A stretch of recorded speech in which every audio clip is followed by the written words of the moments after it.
Good morning, SEMO, and welcome back to another episode of Hawk's Nest. I'm your host, Maddox Murphy, and joining me is Isaiah Collins. Today, we will dive into the softball and baseball team's successful weeks of play, and we will also discuss the new SOAR Collective NIL deal. Make sure to stick around until the end of the video for our Athlete Spotlight of the Week. All that and more coming up on this episode of Hawk's Nest.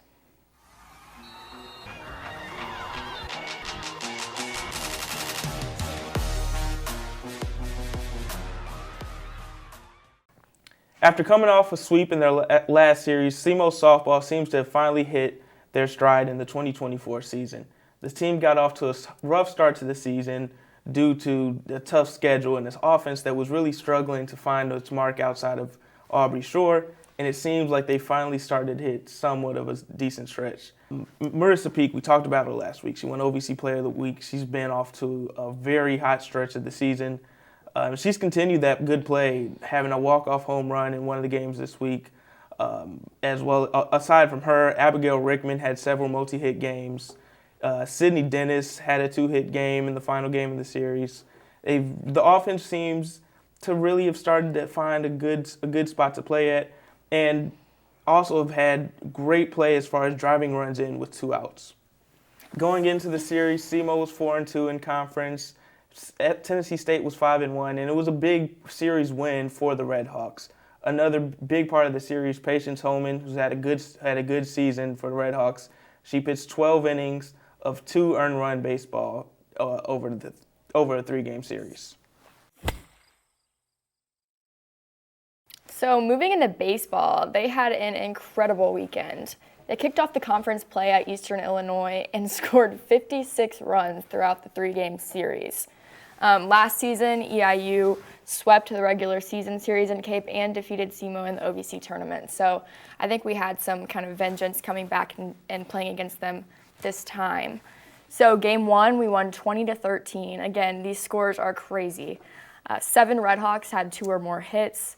We saw that they were led by Ty Stouse. He's kind of a veteran. He was hurt last season. Good to see some play out of him. He was 4 for 6 with 2 doubles, 4 RBIs, and his first career triple. In game 2, they won 21-4. Cole Wareheim crushed 2 grand slams in one game and tied SEMO's single-game RBI record of 9 that was set in 1989. 5 Red Hawks had multi-hit days, and again, we saw some really good play out of Brooks Kettering, a true freshman. He had his first collegiate home run, as well as Michael Mugen hit his 8th home run of the season. And in game 3, we won 15-4. We finished the series with 17 hits, and Caleb Corbin led the way, going 4 for 5 at the plate with a double, triple, and an RBI. So overall, this was a really impressive weekend from our Red Hawks baseball team. We saw some great things up from them offensively, which has kind of been a common theme all season, but 56 runs in a 3-game series is nuts. And it was cool to see some great play out of 2 players that we really talked about before the season. We talked about Michael Mugen and we talked about Brooks Kettering, and those 2 have continued to prove themselves throughout this season. So I think there's a lot of good things to come for SEMO baseball. The lineup for baseball has been electric this year, but SEMO seems to start to find a little bit of pitching that it can rely on. We knew about Kyle Miller, the closer, who's the all-time Red Hawks leader in saves.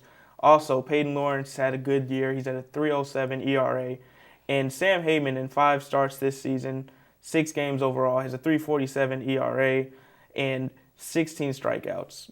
Good season for him, and hopefully we can get a little bit more consistent pitching to make the Red Hawks start to even out. SEMO just announced a partnership with SOAR Collective, which is now the official NIL collective of SEMO Athletics. A big step forward for the SEMO Athletics Department. NIL is obviously, overall for college sports, really just the future in terms of not only just how you build your athletic program, how you recruit, how you build your roster, all types of things. But a big first initial push for the SOAR Collective, they brought in over $73,000 in their first giving day. Gymnastics actually led the way with 68 donations. Football was right behind them with 60 donations. This could be a huge step forward for SEMO, who You've seen guys kind of leave the school in the portal, maybe to go to another school that might offer them a better opportunity NIL-wise. Now there's money, now there's opportunities that can keep him in Cape Girardeau.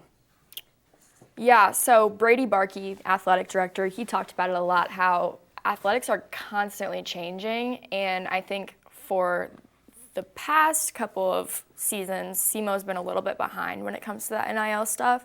So I think this is a huge step in the right direction for SEMO, and they're kind of trying to change as everything is changing in the athletics world. So it will be interesting to see kind of how that affects our players, if we see less players in the transfer portal, if we see this kind of affecting more just keeping people here, like you talked about with players like Philip Russell, who maybe changed and left for what they thought were better opportunities. I think this is going to help SEMO compete in that aspect.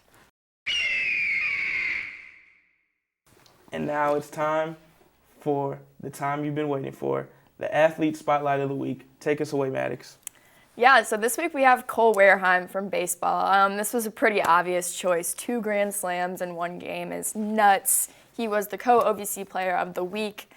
He actually entered last Tuesday's game without a hit on the season and without a home run in his career.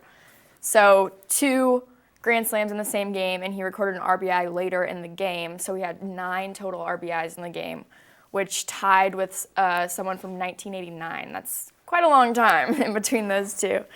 But his week stats, he was 7 for 9 performance at the plate. He was .778 on-base percentage, 1.444 slugging percentage, and 4 runs. So great week for Cole. I think this should be great in building that confidence in him, as we haven't seen as much for him in the past. So we're excited for him, and I think he's a great spotlight of the week.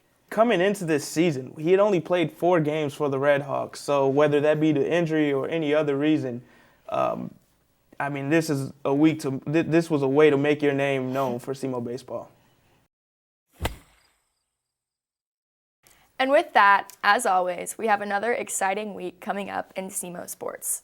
Take a look at what's coming up later this week. That's it for us this week. Thanks for tuning in to another episode of Hawks Nest.